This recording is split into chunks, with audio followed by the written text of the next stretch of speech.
What is up, nerds, and welcome to my first ever YouTube video and build showcase. Now, I tried to find some build showcases on YouTube for what I call the SPELLBLADE Paladin, but I couldn't find anything, so I decided to make my own video about it. So the idea here is that you're gonna combine the power of a seal twisting Ret Paladin with the power of a holy PvP healer. So you can get Seal of Command and 5 points in Holy Guidance, which is gonna give you a lot of spell power at level 60.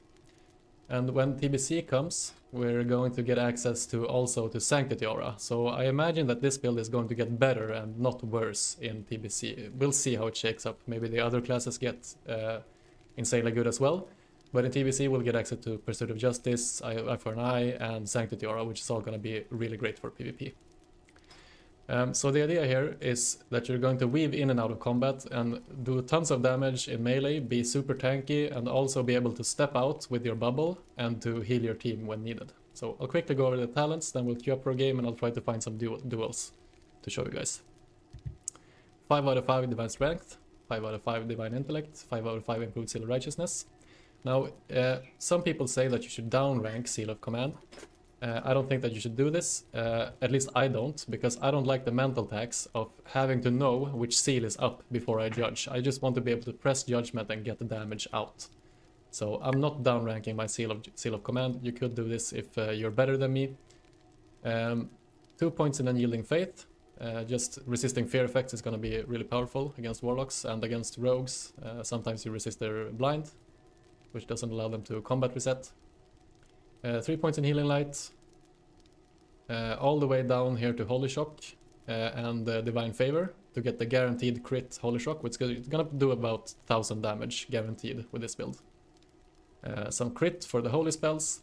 Unfortunately, Judgment isn't a holy spell, but this helps for healing.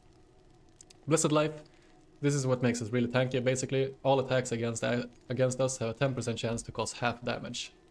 As well as 5 points in Holy Guidance, which is going to be a lot of spell power. For Retribution, I went with 5 points of Benediction. If you have gear with lots of MP5 and Intellect, you could go for Improved Blessing of Might as well, but I really like having access to mana, obviously. If the fight drags on, you're gonna go so this is one of the problems with the build, so Benediction fixes that. You don't have to go Improved Judgment, you don't really judge off cooldown, I just like having the option. If you have to burst someone quickly, this will be up basically twice in a fight if the fight doesn't go on for a long time. I have 3 points in Deflection just for the extra tankiness. You never take Improved Seal of the Crusader because you never judge it, so why would you? And obviously a Seal of Command for the Seal Twisting. Alright, let's queue up and we'll talk about the gear once we get into the preparation.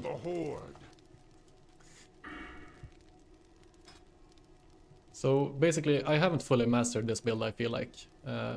It's a really hard build to play. You have to be focused to hit your seal twists and know when to use your burst spells, your judgment, Hammer of Justice, when to pop your PvP trinket, a bubble, stuff like that. But on top of that, you also have like the macro decisions of deciding, do I go in and do damage or do I step out and heal my team? So it's a hard build to play, sort of execute, but I'm having tons of fun with it, because you can just blow people up from nowhere, especially plate users. As far as matchups go, I would say that Shaman, Hunter, and Mage are probably the worst matchups. Shamans just have more damage output than you up close, so you can't really compete with them. They can just Wind Fury proc you from 100 to 0 out of nowhere. And that's just a problem in Classic in general with Shamans. Mages, they can't really stop to cast and kill you, because you'll Blessing of Freedom, and if you manage to catch them, they should just die. But they can also always just polymorph and reset the fight on you, so you're probably not going to kill them either. Hunters, you really need to be mounted if you're going to engage on them. Just walking up to a hunter is just begging to get kited, and basically you'll never catch them and you'll just slowly die. Okay, that was a fast game. Fast loss. Look at the let's queue again. trying to get your attention. Another matchup that I found is pretty hard. Not necessarily impossible, but Ret Paladin, because we don't have access to Crusader Strike, which is a really nice, consistent sort of damage. our Holy Shock is a 15-second cooldown, so we have more of a quick burst of damage and a lot of sustain. But the Ret Palis, they have more sustained damage. If you're in and you're like fighting a Ret Paladin and they're getting their Crusader strikes off cooldown and trading damage like that, you're probably not winning that straight up fight. So you have to sort of try to control the fight. You want to trinket their Hammer of Justice, like Hammer of Justice, maybe get some heals off, and be able to reset the fight and drag the fight out, because that's when you're stronger against Ret Palis. You don't want to just like run in and trade until one of you dies against the Ret Paladin. Other than that, plate users just really melt to the holy damage. I've heard some people say that Seal of Command can proc of Seal of Righteousness. I've never seen this happen. What I have seen happen is Seal of Righteousness proccing off of Seal of Command. And this is gonna do about 300 damage. So if you get the Seal of Command proc with the twist active, then you'll get another 300 damage from the Seal of Righteousness, which is really powerful. Alright, this is the gear that I managed to scrape together over the last week. I didn't boost this character, of course, so I haven't been max level for a very long time. I'll just quickly hover over the gear so you can see what I'm working with. It's not the best, but it's definitely good enough to pull this build off, which is very gear dependent. I tried doing it with worse gear than this, and it's hard. You can still heal, like you're always gonna be valuable in that way, but you can't really go in like and be a menace on their front lines without good gear. So the main thing here is the spell damage. We are up to 355 spell damage now, and a lot of this, I think around 50, is coming from this talent, Holy Guidance. So just 5 points in this for 50 spell damage. We take those. Look at the screen, you dumb shit. I'm trying to get your attention. As far as auras go, I think that... Sorry about that voice, that's my tell me when telling me that I'll have a blessing active, so I'm gonna fix that. As far as the auras go, you're probably good to just stay on Devotion aura. It's matchup dependent, of course. If you're against a Warlock or a Priest, you're gonna want to Shadow Resist aura to resist their fears and stuff. And if you're against a Mage, you're gonna want to sit on Frost Resistance aura. But just like, you're gonna do fine just running around with Devotion aura. Since I don't know this build fully, like I haven't really started aura dancing yet. Obviously that's something you want to do. But like my brain isn't big enough to pull this build off fully yet, so I'm not worried about it. I'm just sitting on Devotion aura. And I'll run to Stonehearth Bunker and help cap that, and then we'll just run around, I guess, and try to find some duels. I don't really care about winning or losing this game. I just want to show the build in action. For Anasterion! We've got a hyped Blood Elf here.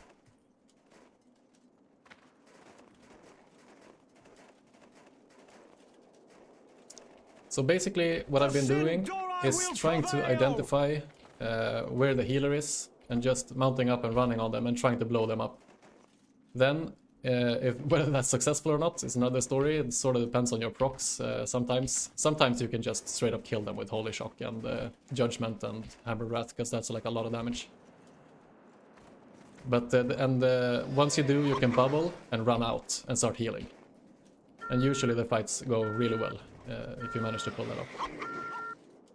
Really helps when I'm playing with my guildmates. If you have a healer in the group who knows what I'm doing, that really helps, obviously, because I'm so tanky. I can just like go into the allies and start swinging my big sword around and killing people. Which is sort of what a Ret Paladin would do, but I also have the option of stepping out and healing that a Ret Paladin doesn't. So why would you ever go Ret if you can do both? This is the only bunker, by the way, that's, or out of these two, that you can cap without killing any of the bowmen. So I'm just gonna cap this.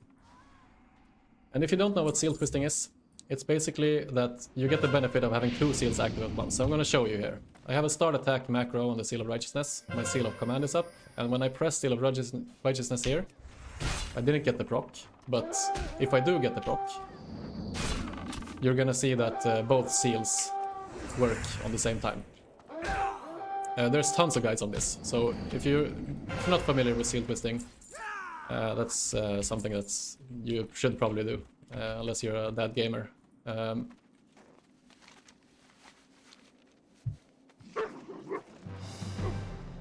Now when I play prot, like my main spec is prot for PvE and stuff, and then I don't really care about seal testing. It's not necessary as prot. Some people like to do it. I don't care about it. Like I care about my mental tax and what I have to pay attention to in any given moment. And if I can reduce that, that's what I'm gonna do and still be successful. So for tanking, I'm just keeping wisdom up. See, we have some people north. Maybe we'll find a fight there. Looks like the allies don't really want to defend.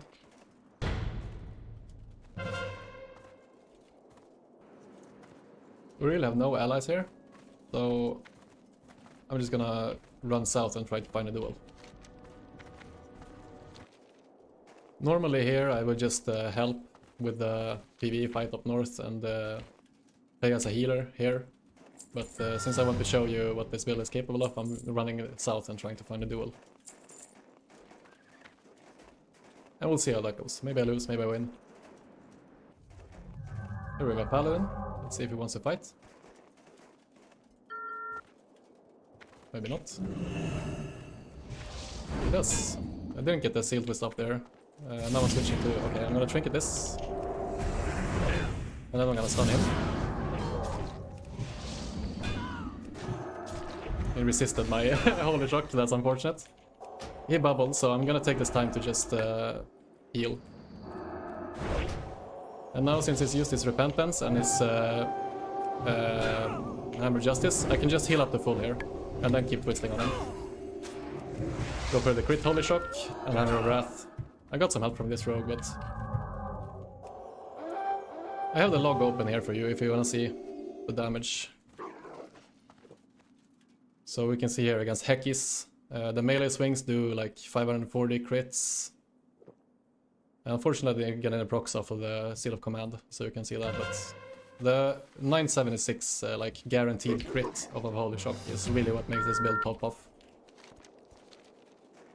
And this Seal of Righteousness damage, that's against a plate user. So like the plate obviously reduces the amount of damage a Ret Paladin would do with their auto swings and with their Crusader strikes, but it doesn't reduce the damage of Seal of the Righteousness. So I resisted my damn it. I'm probably gonna have to bubble here, like probably I'm just dead as well. Yeah, we're gonna switch this roll bubble here and get the resets. Getting invited by my guildmates. They just don't want to leave me alone. Okay, I'm gonna Blessing and Freedom here. Yeah, it doesn't really matter. 2v1 here. As I said, Hunter's a really poor matchup to start, and then this rogue just keeping me stun locked with my PvP trinket on cooldown. It's not really much I can do. I sort of want to find a fair duel to show you guys, like a 1v1, but it's pretty hard in AV. Now, at the beginning of the game, I blessed Wisdom on myself, I think. But when you're solo, you basically want to bless Might. Because you want those swings to deal more damage. I'm gonna see if this druid wants to fight. And these people will probably try to help him, but... Yeah, I can probably can't run into this now that there are this many, so... Let's see here, this Shaman maybe. Looks like the other ones just ran away, so... Yep. Gonna get the twist off here, probably. Stun him. Divine Favor Holy Shock.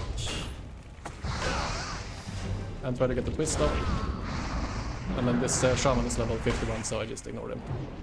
Now I'm missing a lot of twists, like...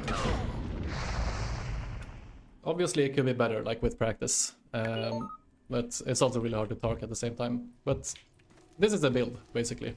You're playing, like, it's very similar to playing a Ret Paladin. You're running in, trying to kill people with your sword, trying to save your burst, and then finish them up with Hammer of Wrath. What you don't have, that a Ret Paladin would, is the consistent over time damage output of Crusader Strike, because it's on a 6-second cooldown. But what you do have, and this is really important, that a Ret Paladin doesn't, is the guaranteed 1k burst of Holy Shock from a range, 20-yard range. As well as 50 spell power with this gear, give or take. And the ability to bubble and run out and heal your team. Or just stand and be a healer, which is really, really strong in certain situations. So you're more tanky, and you have slightly less damage, but you can still play this seal twisting sort of playstyle. Alright, thanks for watching. Like and subscribe if you like the video, and maybe I'll see you later. I don't know if I'll make another video or anything, but bye bye.